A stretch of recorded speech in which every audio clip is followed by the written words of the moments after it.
Մոտեցումը մեր հետևյալն է։ Այս մոդելով, որը առաջարկված է, ինքը Հայաստանի Հանրապետությանը գրեթե ոչինչ չի տալիս։ Գրեթե ոչինչ։ Ուրեմն տրիպը Հայաստանին ինչ որ բան տալու համար պետք է երաշխավորված լինի, որ այդ երկաթուղին հասնելու է մինչև Երասխ։ Այդ համաձայնագրի մեջ, այդ փաստաթղթի մեջ չկա նման բան։ Կա ընդհանուր հայտարարություններ բոլոր կոմունիկացիաների բանի վերաբերյալ։ Իմ ձևակերպումը հետևյալն է. տրիպը Միացյալ Նահանգների ծրագիրն է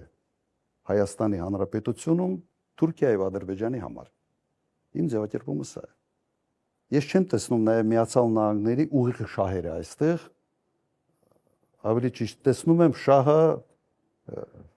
Իրանի սահմանում ներկա լինելու հանգամանք։ Սա հիմնական ոնց որ Միացյալ Նահանգների շահն է։ Այդ տեսանկյունից սա պրոբլեմային է։ Հատկապես եթե Հայաստանի բաժնեմասը այս ծրագրում ընդամենը 26%-ը 42 կիլոմետրանոց հատվածից տրանզիտային մուտքերը 26%-ը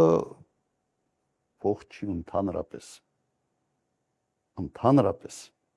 Որը մոտեցումը հետևյալն է։ Կամ տրիպը ընդլայնել, մեծացնել մասշտաբը, ես տեսնում եմ նաև առաջարկը հետևյալն է, հասնել մինչև Երասխ, այդ դեպքում երաշխավորված կլինի ամբողջ ծրագիրը,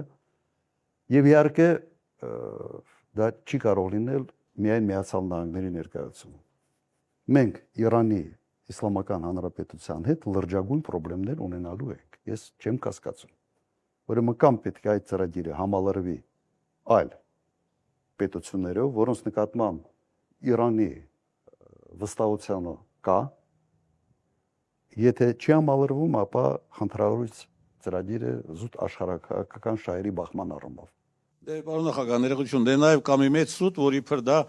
նպատակ ունի Ադրբեջանի արևմտյան շրջանները Զանգելանի տարածքից ասենք կապել Նախիջևանի ինքնավար հանրապետության հետ, բայց մենք նայեք, կա մեկ այլ տարբերակ։ Ճանապարհը կառուցել, երկաթուղին կառուցել մեր միջոցներով եւ որպես sense կապող ճանապարհ Ադրբեջանի եւ Նախիջևանի ինքը կարող է հանգիստ աշխատել առանց աշխարհակահաղական կոմպոնենտի։ Գումարները մեծ չեն այստեղ եւ Հայաստանի Հանրապետությունը շատ հանգիստ վիճակի է դա անել։ Ինձ մտահոգում է հետեւյալը, որ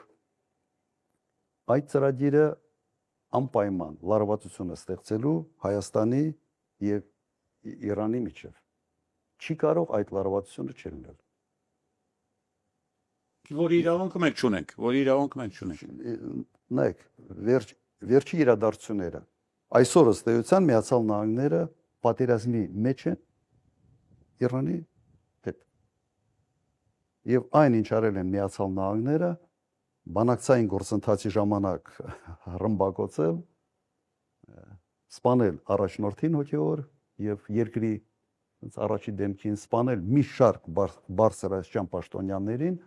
սա չի կարող հետքեր չթողել։ Եվ հատկապես նայեք, թե ինչ ասիմետրիկ պատասխան է տվել Իրանը։ Ով էր մտածում 3 ամիս առաջ, որ Իրանը կարող է հարվածել Միացյալ Էմիրություններին, Կատարին, Բահրեյնին, Քուվեյթին,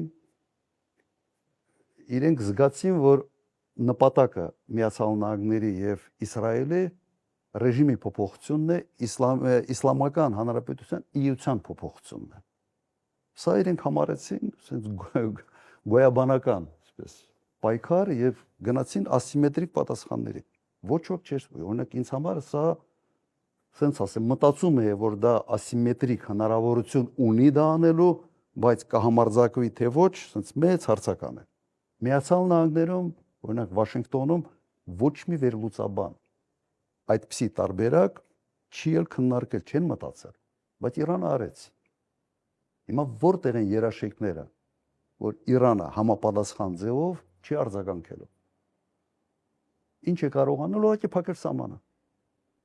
Կարող է չէ, հենց ամերիկացիք հայտնում են այստեղ, փակում է սահմանը։ Ասում են ստոպ, այլևս դուք մեզ չեք հետևում։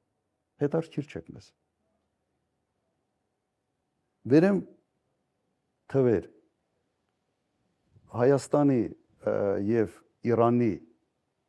Իրանի արտաքին առևտրի ցավալներում Հայաստանի հետ առևտուրը ձեր կարծիքով քանի տոկոս է անում։ Մոտարապես 0.2-0.3 մոտարապես տոկոս։ Իրանում չեն էլ նկատելու։ Ուրեմն պետք է այդքանը հասկանալ, մեզ պետք է այս սահմանը, այո պետք է։